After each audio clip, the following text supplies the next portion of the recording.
وَلَقَدْ يَسَّرْنَا الْقُرْآنَ لِلذِّكْرِ فَهَلْ مِن مُّدَّكِرٍ۔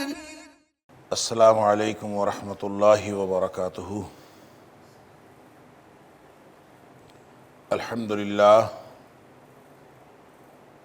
للہ وکفا وسلام علی عبادہ الذین اصطفیٰ۔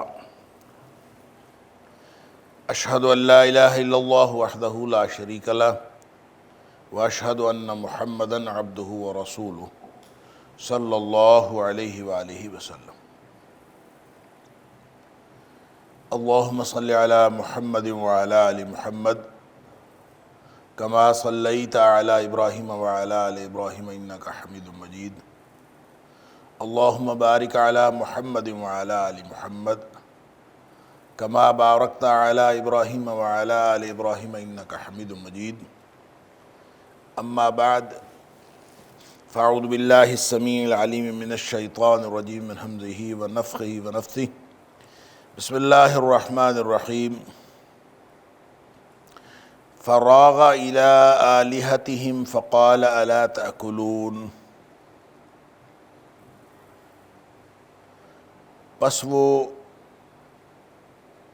چپکے سے ان کے معبودوں کی طرف آئے۔ فقال الا تأکلون، پھر کہا کہ تم کھاتے کیوں نہیں ہو۔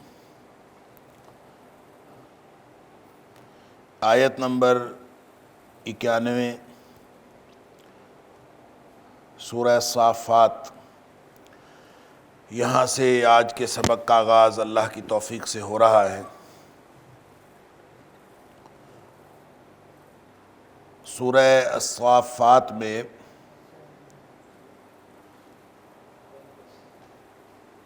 یہ وہ حصہ ہے جس کے بارے میں نے گزشتہ درس میں بھی عرض کیا تھا کہ آیت نمبر 75 سے لے کر آیت نمبر 148 تک یہ وہ حصہ ہے جس میں انبیاء کرام کی خدمات کو خراج تحسین پیش کیا گیا ہے، اور اس کے دو مقاصد ہیں۔ ایک طرف نبی پاک صلی اللہ علیہ وآلہ وسلم کو تسلی دینا، اور دوسری طرف جو کفار مکہ تھے، معاندین نبوت تھے، ان کو انذار کرنا، ان کو ڈراوا دینا، دھمکی دینا کہ تمہارا حشر جو ہے وہ اسی طرح سے ہوگا جس طرح ماضی میں جو معاندین نبوت تھے ان کا ہوا۔ تو نبی جو بھی ہوتا ہے وہ ہر اعتبار سے اعلیٰ ترین مقام کے اوپر ہوتا ہے، تو اس میں انبیاء کو مخلصین بھی کہا، مومنین بھی فرمایا، محسنین بھی فرمایا، کہ یہ سارے انبیاء جو ہیں ان کے یہ مختلف القابات اللہ کریم نے ارشاد فرمائے کہ وہ مخلصین چنے ہوئے بندے ہیں، مومنین ایمان والے، گویا ان کا ایمان جو ہے وہ سب سے زیادہ کامل ہے، محسنین انتہائی نیکیاں کرنے والے۔ تو یہ سارے جو مختلف القابات اللہ کریم نے انبیاء کرام کو دیے ہیں، اس کا بھی دوہرا مقصد ہے۔ ایک طرف تو ان لوگوں کو بتانا کہ جو انبیاء کرام کے بارے میں مختلف قسم کی ہرزہ سرائی کرتے تھے کہ انبیاء کرام کے کردار کے حوالے سے، جیسے مثلا بائبل کے اندر انبیاء کے کردار کے حوالے سے مختلف باتیں ایسی لکھی ہوئی ہیں جو ایک کسی بھی شریف النفس انسان کے شایان شان نہیں ہو سکتی۔ تو ایک طرف تو یہ بتانا کہ یہ انبیاء کرام جو تھے انتہائی اعلیٰ کردار کے اور انتہائی اعلیٰ انسان تھے، ایمان کی بھی کامل ترین صورت پر تھے، اور نیکی کی بھی اعلیٰ ترین جو کوئی صورت ہو سکتی ہے، صالحیت کی جو اعلیٰ ترین منزل ہو سکتی ہے، تو انبیاء کرام جو ہیں وہ ان ساری منازل کے اوپر تھے۔ ایک تو یہ بتانا، اور مخلصین یہ چنے ہوئے لوگ تھے،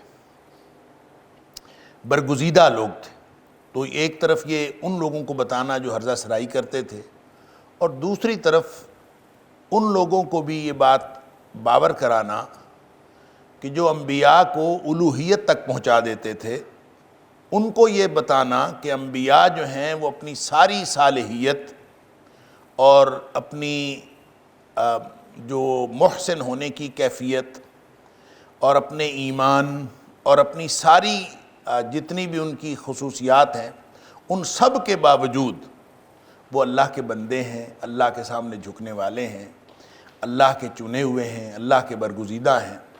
گویا ان کا جو صحیح مقام نبوت کا ہوتا ہے اس کا اظہار کرنا مقصود ہے۔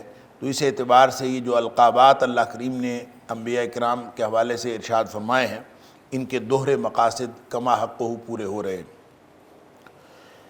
تو یہ جہاں سے آیت کا، جس آیت سے آج کے سبق کا آغاز ہو رہا ہے، یہاں حضرت ابراہیم علیہ السلام کا تذکرہ چل رہا ہے، اور حضرت ابراہیم علیہ السلام کے تذکرے میں خاص طور پر وہ قصہ کہ جس میں حضرت ابراہیم علیہ السلام نے ان کے بت توڑے تھے، اس قصے کی جو کہہ لیجئے کہ قدر تفصیلات جو ہیں وہ سورہ انبیاء کے اندر آ چکی، ہم پڑھ چکے۔ تو یہاں انتہائی اختصار کے ساتھ اللہ کریم نے اسی واقعے کو دوبارہ دہرایا ہے، اور اس میں یہ تھا کہ وہ لوگ کسی میلے ٹھیلے میں جا رہے تھے اور حضرت ابراہیم علیہ السلام سے انہوں نے کہا کہ آپ بھی ہمارے ساتھ چلیں، تو انہوں نے کہا کہ میری طبیعت ٹھیک نہیں ہے۔ تو وہ لوگ فتولوا عنہ مدبرین، وہ حضرت ابراہیم علیہ السلام کو چھوڑ کر چلے گئے۔ فراغ الی آلہتہم فقال الا تاکلون، فوری طور پر جو ہی وہ لوگ گئے تو حضرت ابراہیم علیہ السلام چپکے سے ان کے معبودوں کی طرف آ گئے۔ یہ جو راغ یروغ ہے، اس کا معنی ہوتا ہے کہ دائیں بائیں دیکھتے ہوئے انتہائی رازداری سے، چپکے سے اور انتہائی تیزی سے کسی طرف جانا۔ جیسے مطلب بعض اوقات راغا یا روغو یہ سانپ کے لیے بھی استعمال ہوتا ہے، وہ سانپ جو بہت پھرتیلا سانپ ہوتا ہے، پتہ نہیں چلتا کدھر سے کدھر چلا گیا اور اس کی آواز بھی کوئی نہیں آتی۔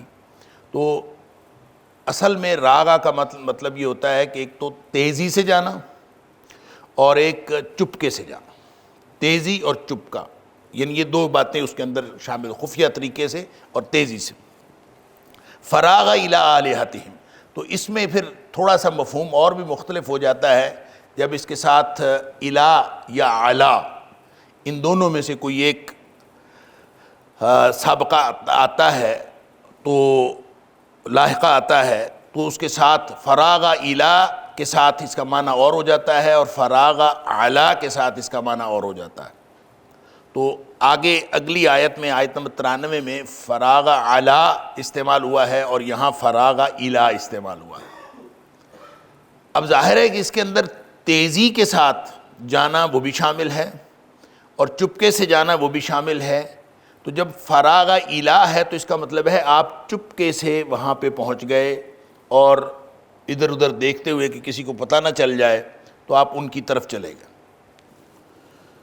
فقال الا تاکلون، پھر کہا کہ تم کھاتے کیوں نہیں ہو؟ ان سے جا کے گفتگو کرنے لگے۔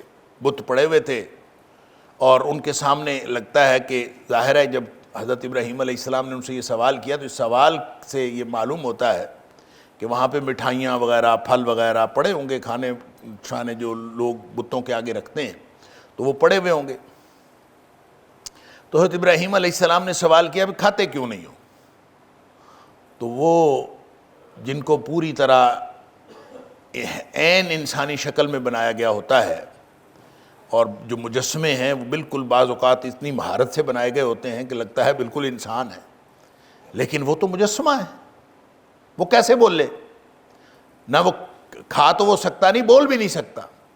تو حضرت ابراہیم علیہ السلام نے ان کے ساتھ مکالمہ کیا تو اب اس کے جواب میں کچھ بھی نہیں آیا۔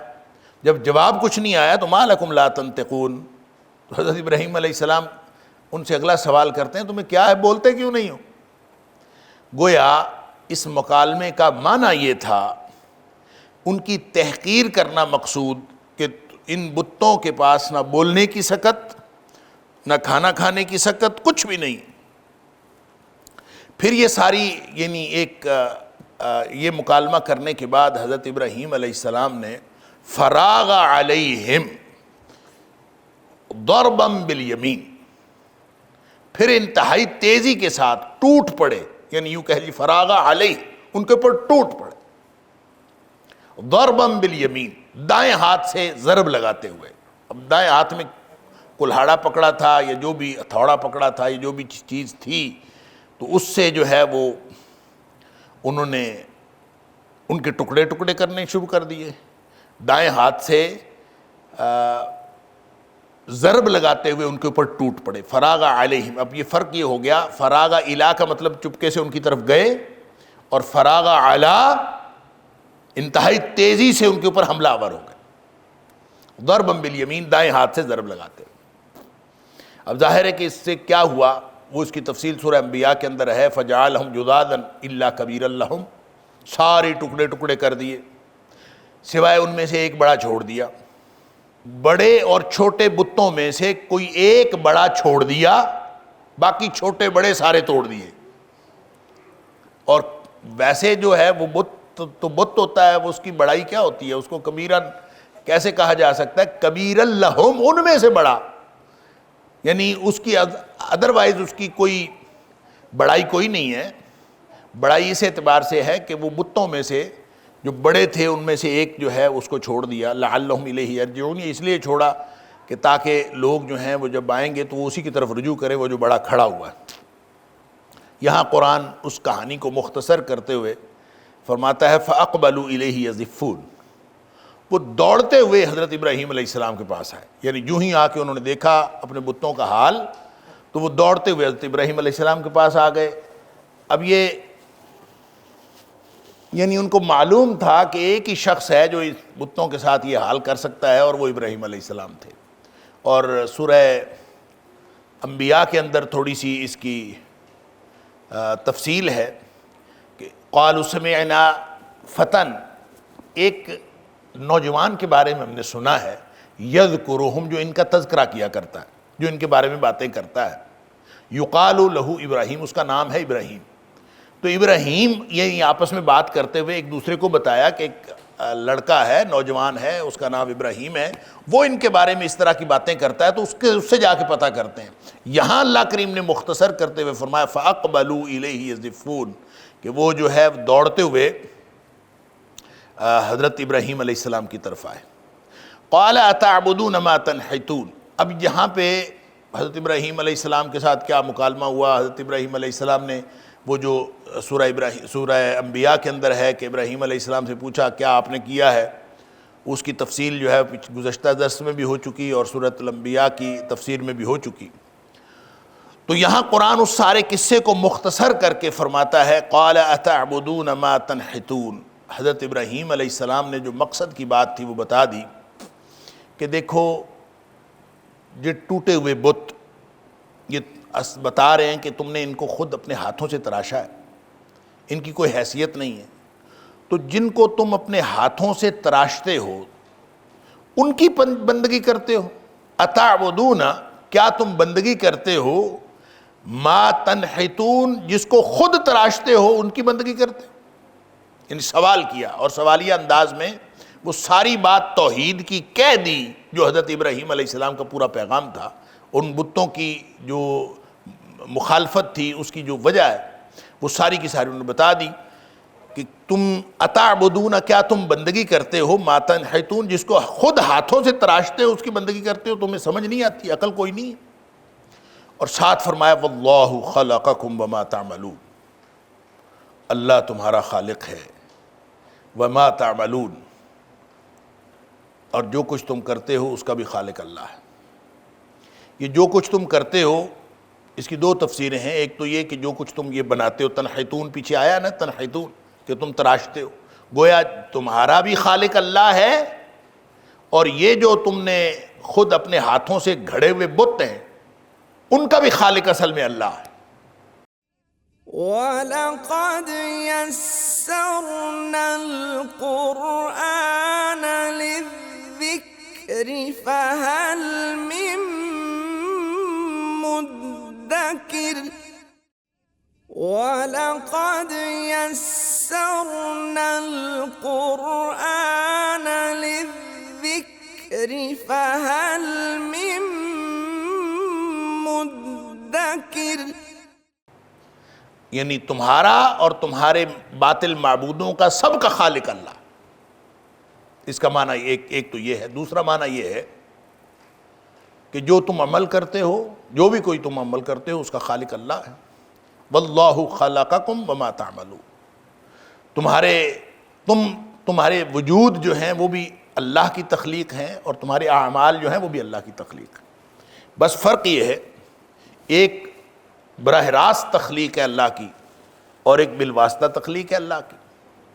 یہ ایک بہت بڑی بحث ہے جو آپ نے سنی ہوگی، کہ جبر و قدر کی بحث۔ تو جبر و قدر کی بحث میں یہ آیت بہت اہم ہے، واللہ خلقکم وما تعملون، کہ اللہ نے تمہیں بھی پیدا کیا ہے، اور جو کچھ تم عمل کرتے ہو اس کو بھی پیدا کیا۔ اصل میں جو قدریہ ہیں جبریہ کے مقابلے میں، یہ دونوں بالمقابل دو نقطہ نظر ہے۔ جبریہ کا خیال یہ ہے کہ انسان کے پاس کوئی اختیار نہیں ہے، اور سارا اختیار اللہ کا ہے، یہاں پہ جو کچھ ہو رہا ہے سب کچھ اللہ تعالیٰ کرتا ہے۔ اور قدریہ کا خیال یہ ہے کہ انسان جو ہے وہ خود اپنے اعمال کا خالق ہے، انسان اپنے اعمال کا خود خالق ہے، اور انسان کو پوری آزادی اور اختیار دیا گیا ہے، اور اسی لیے جنت جہنم کا جو سزا اور جزا ہے وہ بھی اسی لیے ہے کہ انسان اپنے اعمال کا خود خالق ہے اور خود کرتا ہے۔ اس سے پھر جو قدریہ ہے وہ بالکل ایک انتہا پہ چلے گئے، اور جبریہ جو ہے وہ دوسری انتہا پہ چلے گئے۔ یہ دو بالکل ایک دوسرے کی انتہائیں ہیں، یہ دونوں نقطہ نظر جبریہ اور قدریہ۔ اور جو کلامی تاریخ ہے ہماری مسلمانوں کی، جو کلامی تاریخ ہے، اس کے اندر اس کا بہت ایک کہہ لیجئے کہ ایک اہم رول ہے جبریہ اور قدریہ کا۔ پھر بہت سارے جو دوسری کلامی تحریکیں ہیں، مثال کے طور پر معتزلہ ہے، تو معتزلہ جو ہیں انہوں نے قدریہ کے حکم کو جو ہے، قدریہ والے نقطہ نظر کو تسلیم کیا ہے کہ انسان اپنے اعمال کا خود خالق ہے اور سارا کچھ انسان خود کرتا ہے۔ لہٰذا جن لوگوں نے عقل کو استعمال کیا اور اقلیت پرستی جس کو کہا جا سکتا ہے، ان لوگوں نے زیادہ تر اس نقطہ نظر کو اپنایا ہے کہ انسان اپنے اعمال کا خود خالق ہے، انسان جو کچھ کرتا ہے وہ بعض اوقات تو یہاں تک گئے ہیں، اللہ تعالیٰ معاف فرمائے، کہ انسان جب کوئی عمل کرتا ہے تو اس عمل کے وقوع پذیر ہونے سے پہلے اللہ کو علم ہی نہیں ہوتا، اللہ تعالیٰ کو نعوذ باللہ من ذالک، اللہ تعالیٰ کو علم ہی نہیں ہوتا۔ جب یہ انسان کوئی کام کر گزرتا ہے تو اللہ کو بعد میں علم ہوتا ہے کہ یہ اس نے کام کیا۔ تو ان کے اس طرح کی جتنی خرافات ہیں، ان ساری خرافات کے مقابلے میں یہ آیت جو ہے زبردست دلیل ہے کہ واللہ خلقکم وما تعملون، تم خود بھی اللہ کی تخلیق ہو، اور تمہارے اعمال جو کچھ ہو رہے ہیں یہ بھی سب کچھ اللہ کی تخلیق ہے۔ کیوں؟ اس لیے کہ ساری کائنات اللہ کی تخلیق ہے۔ فرق صرف یہ ہے کہ کچھ چیزیں جو ہیں ڈائریکٹ براہ راست اللہ کی تخلیق ہے، جس میں ساری مخلوقات ہیں وہ اللہ کی تخلیق ہیں، انسان ہے اللہ کی تخلیق ہے۔ کچھ چیزیں جو ہیں وہ بالواسطہ اللہ کی تخلیق ہیں، جو انسان جو عمل کر رہا ہوتا ہے وہ بالواسطہ اللہ کی تخلیق ہے۔ فرق صرف اتنا ہے کہ انسان کو اللہ نے اچھا اور برا کرنے کا اختیار دے دیا ہے، اچھے اور برے کی سمجھ دے دی ہے، اور اس کو دو راستے بتا دیے ہیں، انا ہدیناہ السبیل اما شاکرا و اما کفورا۔ اس کو دو راستے بتا کے اس کو بتا دیا ہے کہ چاہے شکر کرنے والے بن جائے چاہے کفر کرنے والا بن جائے۔ وہدیناہ النجدین، دو راستے بتا دیے، فمن شاء فلیؤمن فمن شاء فلیکفر، جو چاہے وہ مومن بن جائے جو چاہے کافر بن جائے۔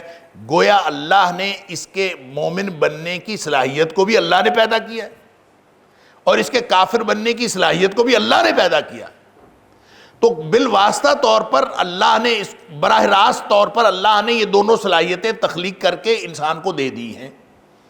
اب انسان کی مرضی ہے کہ وہ ان میں سے کون سی استعمال کرتا، جیسے فرمایا وَنَفْسٍ وَمَا سَوَّاهَا فَأَلْهَمَهَا فُجُورَهَا وَتَقْوَاهَا، انسان کے اندر جو ہے، جب انسان کا نفس، انسان کی ذات کو اللہ نے بنایا، فَأَلْهَمَهَا فُجُورَهَا وَتَقْوَاهَا، اس میں بدی بھی ڈال دی ہے اور نیکی بھی ڈال دی ہے، دونوں چیزیں سے بھی ڈال دی۔ اب یہ انسان کی مرضی ہے کہ اللہ تعالیٰ کی دی ہوئی جو صلاحیت ہے نیکی کی، اس کو استعمال کر لے، چاہے اللہ تعالیٰ کی دی ہوئی بدی کی صلاحیت کو استعمال کر لے۔ جب یہ اس کو استعمال کرتا ہے تو عمل تو یہ خود کر رہا ہوتا ہے، لیکن در حقیقت اس کی جو صلاحیت ہے وہ اللہ کی پیدا کر رہا ہے۔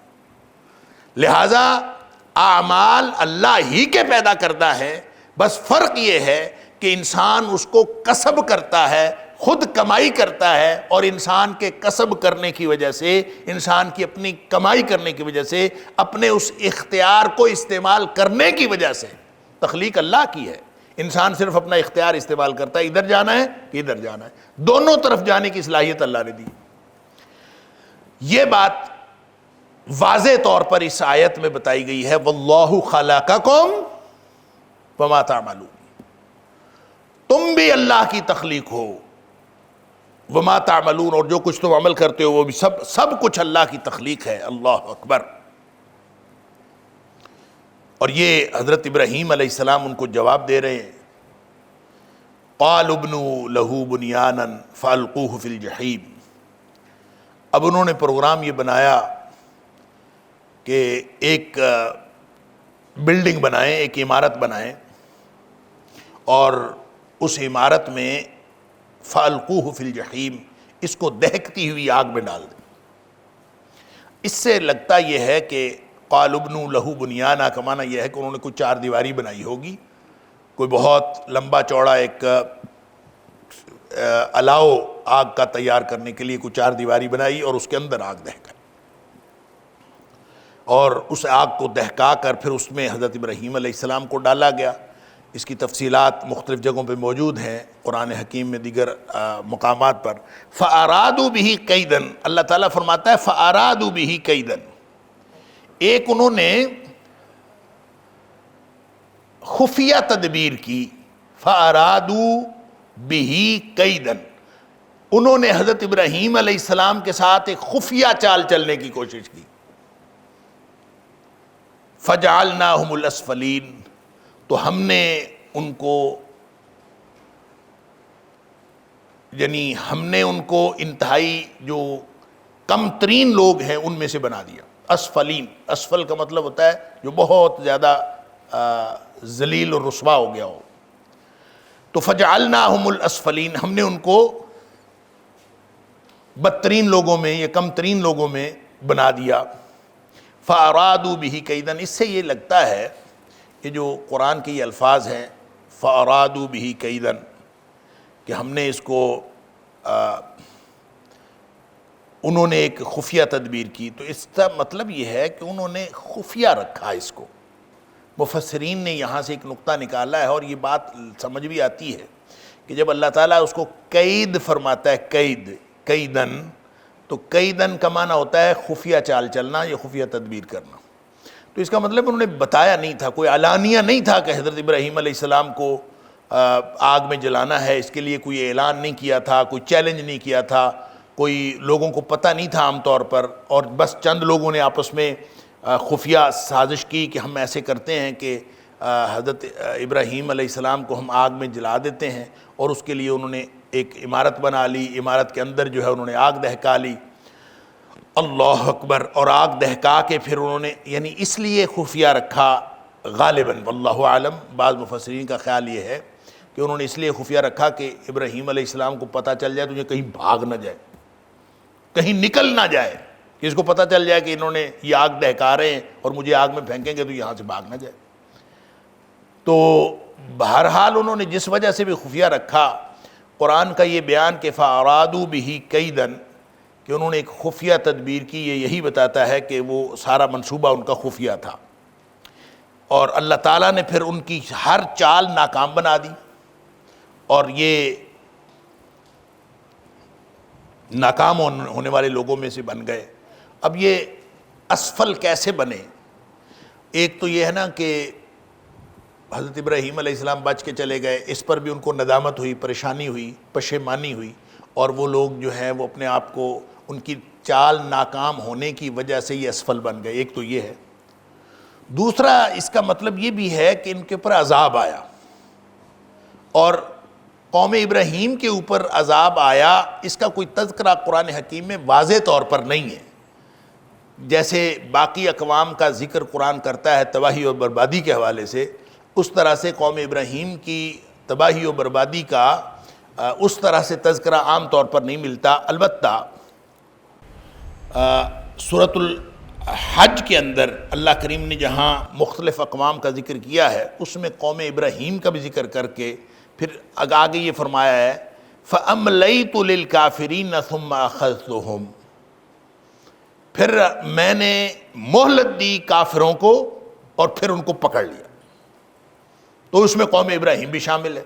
فَأَمْلَيْتُ لِلْكَافِرِينَ، میں نے کافروں کو مہلت دی، ثُمَّ أَخَذْتُهُمْ، پھر میں نے ان کو پکڑ لیا، فَكَيْفَ كَانَ نَكِيرٌ، پر کیسا تھا ہمارا عذاب، یعنی وہ عذاب کیسا تھا۔ تو اس کا مطلب یہ ہے کہ یہ جو عذاب آنے والی اقوام ہے اس میں یہ بھی شامل ہے۔ اس کا مطلب ہے ان کے اسفلین ہونے کا معنی یہ ہے کہ صرف ان کی چال ہی ناکام نہیں ہوئی بلکہ حضرت ابراہیم علیہ السلام کے وہاں سے نکل جانے کے بعد ان کے اوپر عذاب بھی آیا، واللہ عالم۔ وقال انی ذاہب الی ربی سیہدین، حضرت ابراہیم علیہ السلام نے جب آگ سے بچ گئے، انہوں نے آگ میں ڈالا، حضرت ابراہیم علیہ السلام نے وہاں اللہ تعالیٰ سے دعا کی حسبنا اللہ ونعم الوکیل، اور اللہ تعالیٰ نے آگ کو حکم دے دیا کہ تو یا نار کونی بردم و سلاما علی ابراہیم، کہ تو ٹھنڈی اور سلامتی والی بن جا۔ حضرت ابراہیم علیہ السلام بچ گئے، تو حضرت ابراہیم علیہ السلام کے بچنے کے بعد کہتے ہیں کہ ان کی پوری قوم میں سے صرف ان کے بھتیجے حضرت لوط علیہ السلام ان کے اوپر ایمان لائے، اللہ اکبر۔ اور حضرت ابراہیم علیہ السلام نے وہاں سے نکلنے کا اعلان کر دیا، فرمایا قال وقال، اور انہوں نے کہا انی ذاہب، میں جانے والا ہوں، الی ربی، اپنے رب کی طرف، میں اپنے رب کی طرف سفر کرنے والا ہوں، اپنے رب کی طرف جانے والا ہوں۔ سیہدین، وہ عنقریب مجھے راستہ دکھائے گا، وہ عنقریب مجھے راستہ دے گا۔ ظاہر ہے کہ آپ جب نکلتے ہیں کسی جگہ سے تو منزل کا تعین ہوتا ہے نا، کہاں جا رہے ہیں۔ تو حضرت ابراہیم علیہ السلام جب نکلے تو آپ کی منزل کیا تھی؟ الی ربی، میں کہاں جا رہا ہوں؟ اپنے رب کی طرف جا رہا ہوں۔ تو امام قرطبی علیہ الرحمہ فرماتے ہیں کہ ہجرت کے حوالے سے جو سب سے جو اصلی آیت ہے، جو اصل کی حیثیت رکھتی ہے، وہ یہ والی آیت، کہ جس جگہ پہ اور جس مقام پہ اور جس معاشرے کے اندر اللہ کی بندگی کرنا ممکن نہ رہے، وہاں سے ہجرت کر جانی چاہیے۔ اور وہاں سے ہجرت کہاں کر کے جانا ہے؟ ہجرت کر کے کہاں جانا ہے؟ ایسی جگہ پہ جانا ہے جہاں رب کی بندگی ممکن ہو۔ الی ربی کا معنی یہ ہے، ذاہب الی ربی، میں جانے والا ہوں اپنے رب کی طرف۔ تو رب کی طرف کہاں جانا ہے؟ ظاہر ہے جہاں بھی ممکن ہوگا، جہاں بھی جا کے اللہ کی بندگی ممکن ہوگی میں وہاں چلا جاؤں گا، وہاں سے نکلنا ہے، بس وہاں سے ہجرت کرنی ہے۔ اب یہ جو رب کی طرف جانا ہے یہ ایک بہت ہی بظاہر ایسے لگتا ہے کہ یہ ایک ویگ ٹرم ہے کہ میں اللہ کی طرف جا رہا ہوں۔ آپ مشرق کو جائیں، آپ مغرب کو جائیں، آپ شمال کو جائیں، آپ جنوب کو جائیں، آپ کہیں میں اپنے رب کی طرف جا رہا ہوں، تو کیا رب تو ہر طرف ہے؟ اللہ جو ہے وہ اپنی ذات کے اعتبار سے تو عرش پر ہے، اور اپنے علم اور قدرت کے اعتبار سے ہر جگہ ہے۔ تو پھر کوئی شخص جا رہا ہے تو کہاں جا رہا ہے؟ اور اعلان بھی کر رہا ہے ذاہب الی ربی، میں اپنے رب کی طرف جا رہا ہوں۔ اللہ اکبر۔ جب حضرت یوسف علیہ السلام دوڑے تھے، جب اس خاتون نے ان کو دعوت دی تھی برائی کی اور حضرت یوسف علیہ السلام دوڑ پڑے تھے، تو دروازے کھلے ہوئے تھے؟ بند تھے نا؟ تو وہ دوڑ پڑے تھے، اس کا مطلب ہے وہ جو دوڑے تھے وہ بھی الی ربی دوڑے تھے، اپنے رب کی طرف دوڑے تھے، برائی سے بچ کر وہ اس طرح دوڑے تھے کہ میرا اللہ مجھے بچا لے گا۔ اب دروازے تو بند تھے، دروازہ کس نے کھولنا ہے، راستہ کس نے دینا ہے؟ جس کی طرف میں بھاگا ہوں وہ خود ہی راستہ دے دے۔ یہی حال حضرت ابراہیم علیہ السلام کا ہے کہ نکل پڑے ہیں وہاں سے، منزل کا تعین کوئی نہیں، بس اتنا پتا ہے میں اپنے اللہ کے لیے جا رہا ہوں اور میں اپنے اللہ کی طرف جا رہا ہوں. اور ایمان کیا ہے، یقین کیا ہے؟ یقین یہ ہے کہ سیہدین، میرا رب مجھے خود ہی راستہ دکھا دے گا. راستے کا تعین کوئی نہیں ہے، میں نے کہاں جانا ہے اس کا تعین کوئی نہیں.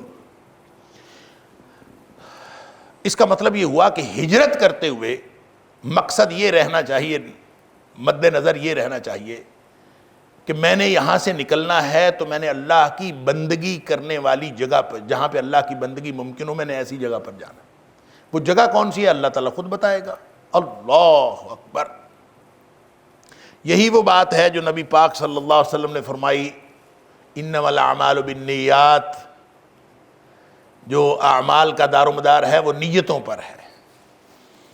اور پھر فرمایا وَإِنَّمَا لِكُلِّ امْرٍ مَّا نَوَىٰ. ہر شخص کو وہی کچھ ملے گا جس کی اس نے نیت کی. فَمَنْ كَانَتْ هِجْرَتُهُ إِلَى اللَّهِ وَرَسُولِهِ. جس کی ہجرت اللہ اور اس کے رسول صلی اللہ علیہ وسلم کی طرف ہوگی، فَهِجْرَتُهُ إِلَى اللَّهِ وَرَسُولِهِ، اس کی ہجرت اللہ اور اس کے رسول صلی اللہ علیہ وسلم کے کھاتے میں لکھی جائے گی. اب اس کا مطلب یہ ہے کہ جب انسان چلتا ہے تو وہ جو نیت ہوتی ہے نا، وہ انسان کی منزل کا تعین کرتی ہے. نیت اس کی منزل بناتی ہے. فمن کانت ہجرتہ الی اللہ ورسولہ. اب جب وہ نکلا ہے، وہ مکے سے نکلا ہے مدینے کی طرف، وہ ابراہیم علیہ السلام عراق سے نکلے ہیں اور کس طرف گئے ہیں؟ اللہ اکبر. وَلَقَدْ يَسَّرْنَا الْقُرْآنَ لِلذِّكْرِ فَهَلْ مِن مُّدَّكِرٍ. وَلَقَدْ يَسَّرْنَا الْقُرْآنَ لِلذِّكْرِ فَهَلْ مِن مُّدَّكِرٍ. مورخین نے لکھا ہے، اور جو قصص الانبیاء لکھتے ہیں ان مورخین نے لکھا ہے، ابراہیم علیہ السلام کا جو پورا سفر ہے، آپ وہاں سے نکلے ہیں اور پورا شام کراس کر کے آپ مصر تک گئے. اور مصر میں وہ جو حضرت ہاجرہ تھی، وہ مصر سے لونڈی تھیں، وہ وہاں سے ملی تھیں اور وہاں سے لے کر پھر بھی واپس آئے. یہ بالکل ایک، وہ کہتے ہیں قوس بنتی ہے، ایک یہ کرو کی شکل میں ایک سفر جو ہے حضرت ابراہیم علیہ السلام کا بنتا ہے. پھر یہ واپس آئے ہیں اور پھر ادھر ان کا سفر مکے کی طرف، ایک دفعہ، دو دفعہ، تین دفعہ، کئی دفعہ جو ہے وہ مکے کی طرف سفر کرتے رہے ابراہیم علیہ السلام. اور انہوں نے اپنا مقام جو ہے شام کو رکھا. اور شام میں آپ لوگوں کو معلوم ہے کہ اس وقت کے شام کی بات کریں، اس وقت کے شام کی بات کریں تو آج کے 4 ملک تھے. آج کے جو 4 ملک ہیں وہ اس وقت کا ملک شام تھا. فلسطین، اردن، لبنان اور شام. جو آج یہ 4 ممالک ہیں، یہ اس وقت ایک ملک شام تھا. تو عراق سے نکلے ہیں حضرت ابراہیم علیہ السلام، اور شام سے نکل کر پھر سیدھے گئے ہیں مصر تک پہنچے ہیں، اور مصر سے پھر واپس آئے ہیں.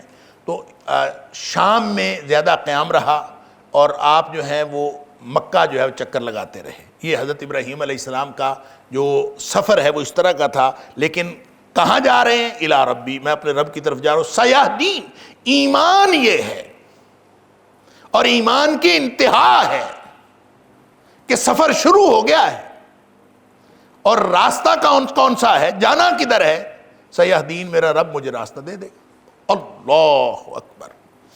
یہ وہی بات ہے جو حضرت ابن عباس رضی اللہ تعالیٰ عنہ جب ابھی چھوٹے لڑکے تھے اور نبی کریم صلی اللہ علیہ وسلم کے ساتھ سفر کرنے کی سعادت حاصل ہوئی، تو نبی کریم صلی اللہ علیہ وسلم نے چند نصیحتیں کی تھیں حضرت ابن عباس رضی اللہ تعالیٰ عنہ کو. اور اس میں سے ایک نصیحت یہ تھی، احفظ اللہ یحفظک. اے میرے بیٹے، یا غلام، اے لڑکے، ہمیشہ اللہ کو یاد رکھنا. جب تو اللہ کو یاد رکھے گا تو اللہ تجھے یاد رکھے. بات ختم. جب آپ کو اللہ یاد ہے تو اللہ آپ کو بھی یاد رکھے گا، پھر وہ کبھی آپ کو ضائع نہیں ہونے دے گا۔ تو حضرت ابراہیم علیہ السلام کا یقین ہے، ہجرت کر رہے ہیں اور فرماتے ہیں سیہدین، میرا رب جو ہے وہ مجھے راستہ دے گا۔ تو خیر وہاں سے ہجرت کی، اور یہ سفر جو ہے ان کا، وہ جانے کا بھی آنے کا بھی، پھر شام کے اندر قیام، پھر آنا جانا یہ لگا رہا۔ رب ہب لی من الصالحین، ایک دعا کر دی، اللہ مجھے ایک بیٹا عطا کر، رب ہب لی، مجھے عطا کر دے، من الصالحین، صالحین میں سے، یعنی مجھے ایک ایسی اولاد عطا کر جو صالحین میں سے ہو۔ اب یہ کچھ صالحین، کوئی ایسی دعا ہے، سبحان اللہ۔ حضرت یوسف علیہ السلام کہتے ہیں تو الحقنی بالصالحین، اللہ مجھے صالحین میں شامل کر، اللہ اکبر۔ سلیمان علیہ السلام کی دعا تو انہوں نے بھی کہا کہ مجھے اللہ صالحین میں شامل کر۔ حضرت ابراہیم علیہ السلام دعا کر رہے ہیں کہ اللہ مجھے بیٹا عطا کر، تو صالح بیٹا عطا کر۔ لہٰذا جو بے اولاد جوڑے ہیں، یا جو بھی جنہوں نے اولاد کے لیے دعائیں کرنی ہوتی ہیں، وہ کبھی یہ نہ دعا کیا کریں کہ اللہ مجھے اولاد عطا کر، ہمیشہ یہ دعا کریں کہ اللہ مجھے صالح اولاد عطا کر، اللہ مجھے نیک اولاد عطا کر۔ تو حضرت ابراہیم علیہ السلام نے بھی یہی دعا کی، رب ہب لی من الصالحین، اللہ اکبر۔ فبشرناہ بغلام حلیم، ہم نے ان کو خوشخبری دے دی، فبشرناہ، پھر ہم نے خوشخبری دے دی، بغلام حلیم، ایک بردبار بیٹے کی۔ انہوں نے دعا کی، اللہ نے خوشخبری دے دی، دعا قبول کر لی۔ اب یہ کب دعا کی ہے؟ جوانی میں دعا کر لی تھی، جب نکلے تھے اسی وقت دعا کر لی تھی، یا بعد میں بڑھاپے کی عمر میں جا کے دعا کی؟ واللہ عالم۔ دو باتیں ہو سکتی ہیں، ایک تو یہ کہ دعا ہی بہت بڑی عمر میں جا کے کی ہو، اور ایک یہ کہ دعا جو ہے وہ پہلے کر لی تھی، قبول بڑی عمر میں جا کے ہوئی، اور بیٹا عطا اللہ تعالیٰ نے بڑی عمر میں جا کے کیا۔ تو کہتے ہیں کہ حضرت ابراہیم علیہ السلام کی عمر 86 برس تھی جب حضرت اسماعیل علیہ السلام پیدا ہوئے، 86 برس کی عمر میں۔ اور قرآن نے بس اتنی بات کہی ہے کہ جو دونوں بیٹے تھے، ابراہیم بھی اور اسماعیل بھی اور اسحاق بھی، دونوں بیٹے اللہ تعالیٰ نے بڑھاپے کی عمر میں دیے۔ قرآن نے بس اتنی بات کی ہے، سبحان اللہ، کہ الحمدللہ الذی وہب لی علی الکبر اسماعیل و اسحاق، سورہ ابراہیم کے اندر، کہ شکر ہے اس ذات کا جس نے مجھے عطا کیے اسماعیل اور اسحاق بڑھاپے کے اندر، علی الکبر، بڑھاپے میں عطا کی۔ اس کا مطلب ہے کہ اولاد ہوئی تو بڑھاپے میں، مانگی بڑھاپے میں تھی کہ جوانی میں مانگی تھی، یہ اللہ کو معلوم ہے، لیکن بہرحال قبول دعا جو ہے وہ بڑھاپے میں جا کے ہوئی۔ فلما بلغ معہ السعی، جب وہ دوڑنے پھرنے کے قابل ہوا، فلما، پس جب، بلغ، پہنچ گیا، معہ، اس کے ساتھ، السعی، بھاگ دوڑ کی عمر کو، یعنی حضرت اسماعیل علیہ السلام جو بیٹا اللہ تعالیٰ نے دیا، یہاں پہ ذکر نہیں ہے، نام نہیں ذکر کیا کون سا بیٹا، دو ہی بیٹے تھے، ایک اسماعیل تھے اور ایک اسحاق تھے۔ یہ آگے جا کے ذکر آئے گا کہ حضرت اسحاق علیہ السلام کا بھی، اور اللہ تعالیٰ نے جب بھی ذکر کیا ہے تو اسماعیل علیہ السلام کا پہلے ذکر کیا ہے، اور اسحاق علیہ السلام کا بعد میں ذکر کیا ہے۔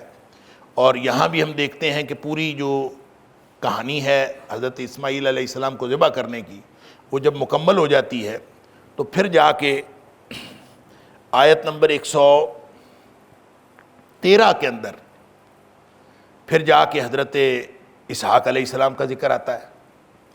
تو پہلے قربانی کا ذکر، پھر حضرت اسحاق علیہ السلام کا ذکر۔ اس کا مطلب ہے کہ حضرت اسماعیل علیہ السلام بڑے تھے، اور حضرت اسماعیل علیہ السلام اکلوتے بیٹے تھے، اور حضرت اسماعیل علیہ السلام کی ہی قربانی ہوئی تھی۔ بعض لوگوں نے اس میں گڑبڑ کی ہے، اور یہ ایک خلط مبحث پیدا کرنے کی کوشش کی ہے کہ جو ذبح کیا تھا یا ذبح کرنے کی کوشش کی تھی وہ حضرت اسماعیل علیہ السلام نہیں تھے، بلکہ حضرت اسحاق علیہ السلام تھے۔ بعض لوگوں نے یہ کی ہے بات، اور خاص طور پہ بائبل میں اس کو جو ہے وہ تحریف کر کے یہ ڈالا گیا ہے۔ اور بڑی مزے کی بات ہے کہ بائبل کے اندر اگر آپ پڑھیں تو ایک تو یہ لکھا گیا ہے کہ حضرت اسحاق علیہ السلام کو ذبح کیا حضرت ابراہیم علیہ السلام نے، اور ساتھ یہ لکھا ہے کہ اکلوتے بیٹے کو، اپنے اکلوتے بیٹے اسحاق علیہ السلام کو، حالانکہ اسحاق علیہ السلام جو تھے وہ اکلوتے تھے ہی نہیں، ان کی تو پیدائش ہوئی ہے جب حضرت ابراہیم علیہ السلام کی عمر 100 سال تھی، یعنی حضرت اسماعیل علیہ السلام سے 14 سال چھوٹے ہیں حضرت اسحاق علیہ السلام۔ اور یہ خود بائبل کے اندر مختلف جگہوں پہ لکھا ہوا ہے کہ حضرت اسماعیل علیہ السلام جو ہیں ان کی پیدائش پہلے ہوئی اور حضرت اسحاق علیہ السلام کی بعد میں ہوئی، اور خود ہی لکھ کے کہ حضرت اسحاق علیہ السلام جو ہے وہ ان کی جو ذبح کا واقعہ ہوا وہ حضرت اسحاق علیہ السلام کے حوالے سے ہوا تھا، اور ساتھ لکھا ہے اکلوتے۔ تو یہ خود ہی اس کے اندر جو ہے تحریف جو کی، اس وجہ سے اس کے اندر جو ہے خود تردیدی، خود یعنی متضاد بیانات جو ہے بائبل کے اندر خود آ گئے۔ لہٰذا جب ہم یہاں دیکھتے ہیں کہ وہ بیٹا کون سا تھا، فبشرناہ بغلام حلیم، یہ بیٹا کون سا تھا، تو یہ حضرت اسماعیل علیہ السلام تھے، کیونکہ اس کے بعد اللہ تعالیٰ نے حضرت اسحاق علیہ السلام کا ذکر قربانی کے بعد کیا۔ اچھا، یہ بیٹے کو غلام حلیم، بردبار بیٹا کہا ہے۔ حلیم وہ ہوتا ہے جس کے اندر صبر ہو، حسن خلق ہو، اور کردار کی ساری خوبیاں ہوں، اور پھر اس میں یعنی اس کو پی جانے کا اور اس کو صبر کرنے کا حوصلہ بھی اس کے اندر، حوصلے کی ایک فراوانی عطا ہو، اس کو کہا جاتا ہے کہ وہ حلیم ہے۔ اور ظاہر ہے اس کے بعد ایک ایسا بڑا واقعہ، کائنات انسانی کی تاریخ کا سب سے محیر العقول واقعہ وہ بیان ہو رہا ہے، تو اس سے پہلے بیٹے کی جو صفت بیان کی ہے وہ حلیم، کہ وہ حلیم ہے، صبر کرنے والا ہے، اخلاق کی ساری اخلاقی صفات اس کے اندر موجود ہیں، اور حوصلے کا پہاڑ ہے، یہ بتا دیے۔ پھر فرمایا فلما بلغ معہ السعی، جب وہ دوڑنے پھرنے کے قابل ہو گیا، قال یا بنی، تو حضرت ابراہیم علیہ السلام نے کہا ہے میرے بیٹے، انی اری فی المنام، بے شک میں نے نیند میں، خواب میں دیکھا ہے، انی، یہ کہ میں اذبحک، تمہیں ذبح کر رہا ہوں، میں نے خواب میں یہ دیکھا ہے کہ میں تمہیں ذبح کر رہا ہوں، فانظر ماذا تری، پس تو بتا تیری رائے کیا ہے، فانظر، پس تو دیکھ، ماذا تری، تو کیا دیکھتا ہے، کیا مطلب اپنی رائے دے، تو اپنی رائے سے آگاہ کر، تو کیا چاہتا ہے۔ قال یا ابت افعل ما تؤمر، اس نے کہا ابا جی آپ جو چاہتے ہیں کریں۔ اللہ، یا ابتی، اب یہ بھی اصل میں تو یا ابی تھا، تو اس کے اندر تائے تانیث لگا کے اس کے اندر گویا ایک اپنائیت پیدا کی گئی ہے، کہ جیسے والد تو والد ہوتا ہے، اس کو فادر کہہ لیں، اس کو والد کہہ لیں، اس کو ابا کہہ لیں، لیکن جب بلایا جاتا ہے تو فادر کہہ کے یا ابا کہہ کے تو نہیں بلاتے، ابا جی، ابو جی، کوئی نہ کوئی اس طرح کی بات۔ تو یا ابت اصل میں ایک پیار کا اور اپنائیت کا اصول ہے۔ حضرت یوسف علیہ السلام نے بھی یہی کہا تھا نا، یا ابتی، اے ابا جان میں نے خواب میں دیکھا ہے، تو اس میں پیار کی بات ہے، اپنائیت کی بات۔ تو بیٹے نے کہا یا ابت افعل ما تؤمر، ابا جی آپ کو جو حکم ہوا ہے آپ کر گزریں۔ دیکھیں، بیٹے کو اعتماد ہونا چاہیے، باپ کا اپنے بیٹے کے ساتھ اور اپنی بیٹیوں کے ساتھ، اپنی اولاد کے ساتھ اتنا پیار ہونا چاہیے کہ بیٹے بیٹی کو یہ یقین ہو کہ میرا والد میرے مفاد کے خلاف نہیں کر سکتا، یہ یقین ہو، اتنا پیار کرے، اتنا پیار کرے۔ والد کو، والدہ کو، دونوں والدین کو اپنے بچوں سے اتنا پیار کرنا چاہیے کہ بچوں کو یقین ہو کہ میرے والدین جو ہیں وہ میری خیر خواہی کے علاوہ اور کوئی بات نہیں کر سکتے۔ یہ سبق ملتا ہے اس واقعے سے کہ باپ کہہ رہا ہے کہ بیٹا میں نے خواب میں دیکھا ہے میں تمہیں ذبح کر رہا ہوں، اس سے بڑی کوئی بات ہو سکتی؟ اور تو اپنی رائے دے. تو بیٹا رائے دیتا ہے ابا جی جو آپ کو حکم ہوا ہے کر گزرے. اللہ اکبر. پوچھا کیوں؟ کیا خیال ہے اگر بیٹا کہتا کہ ابا جی نہیں میں نے نہیں ذبح ہونا، تو کیا اس کے بعد حضرت ابراہیم علیہ السلام ذبح کرنے کا ارادہ ترک کر دیتے؟ کیوں پوچھا؟ ہاں نہ کروانے کے لیے نہیں پوچھا، اللہ کی اطاعت کا اجر حضرت اسماعیل علیہ السلام کو دلانے کے لیے پوچھا ہے. معلوم ہے حضرت ابراہیم علیہ السلام کو معلوم تھا کہ میرا بیٹا نہ نہیں کر سکتا، باپ کو معلوم ہے کہ میرا بیٹا نہ نہیں کرے گا، بیٹے کو یقین ہے کہ میرا باپ میری خیر خواہی کے علاوہ کوئی فیصلہ نہیں کرے گا. یہ ہے باپ اور بیٹے کی داستان، یہ ہے باپ اور بیٹے کا تعلق. یعنی اس سے بڑا ٹرسٹ کوئی ہوگا کہ ابا جی جو آپ کو حکم ہوا ہے آپ کر گزرے. رائے پوچھی جا رہی ہے، مشورہ ہو رہا ہے، اور مشورہ کسی دوسرے تیسرے کے بارے میں نہیں ہو رہا. جس سے مشورہ پوچھا جا رہا ہے اس کے گلے پر چھری پھرنے والی ہے، اور وہ کہتا ہے یا ابت افعل ما تؤمر. یعنی اعتماد کی انتہا ہے، اس یقین کی انتہا ہے. ایک تو یہ کہ میرے والد صاحب نے کبھی غلط بات نہیں کی، ان کو خواب میں نظر آیا ہے حضرت اسماعیل علیہ السلام پیدا ہوا، حضرت ابراہیم علیہ السلام کی عمر 86 سال تھی. اب اگر دوڑنے پھرنے کے قابل ہو تو 12-13 سال کے تو ہوں گے نا، یا 8-10 سال کے کہہ لیں کم از کم. تو 8-10 سال کا مطلب ہے کہ حضرت ابراہیم علیہ السلام کی عمر جو ہے وہ کم از کم 95 سال 94 سال اور اس سے اوپر ہوگی. تو اس عمر میں بچہ کہہ سکتا تھا کہ ابا جی اس عمر میں اس طرح کے خواب آتے ہیں، خیر ہے. کوئی بھی گفتگو کو کوئی دوسرا رخ دیا جا سکتا تھا، لیکن نہیں، اعتماد کا عالم یہ ہے کہ انہوں نے کہا ابا جی آپ کر گزریں، جو حکم ہوا ہے آپ کر گزریں. اللہ اکبر. ستجدنی انشاءاللہ من الصابرین، آپ مجھے پائیں گے انشاءاللہ صبر کرنے والوں میں سے. یہ ہے وہ حوصلے کا پہاڑ جس کو اللہ نے فبشرناہ بغلام حلیم فرمایا تھا، کہ انتہا کا حوصلہ ہے کہ وہ اپنے گلے پہ چھری پھرنے والی ہو، کہتا ہے ابا جی آپ کر گزریں اور مجھے آپ صبر کرنے والا پائیں گے. اور اس میں بھی کوئی تکبر کی بات نہیں کی کہ میں جھیل جاؤں گا، میں کر لوں گا، میرے اندر حوصلہ ہے، یہ نہیں کہا. ستجدنی انشاءاللہ من الصابرین، اگر اللہ نے چاہا تو میں صبر کر لوں گا، آپ مجھے صبر کرنے والوں میں سے پائیں گے. پھر بھی اپنے صبر کو اللہ کی مشیت کے ساتھ جوڑا ہے. ستجدنی انشاءاللہ من الصابرین، حالانکہ ان کے اندر حوصلہ تھا اور کہہ رہے ہیں ابا جی آپ کر گزرے، لیکن اپنے صبر کو، اپنے حوصلے کو، اپنی ہر صلاحیت کو اللہ کی مشیت کے ساتھ جوڑا ہے. انشاءاللہ من الصابرین، اگر اللہ چاہے گا تو آپ مجھے صبر کرنے والوں میں سے پائیں گے. إن هذا القرآن يهدي للتي هي أقوم ويبشر المؤمنين الذين يعملون الصالحات أن لهم أجرا كبيرا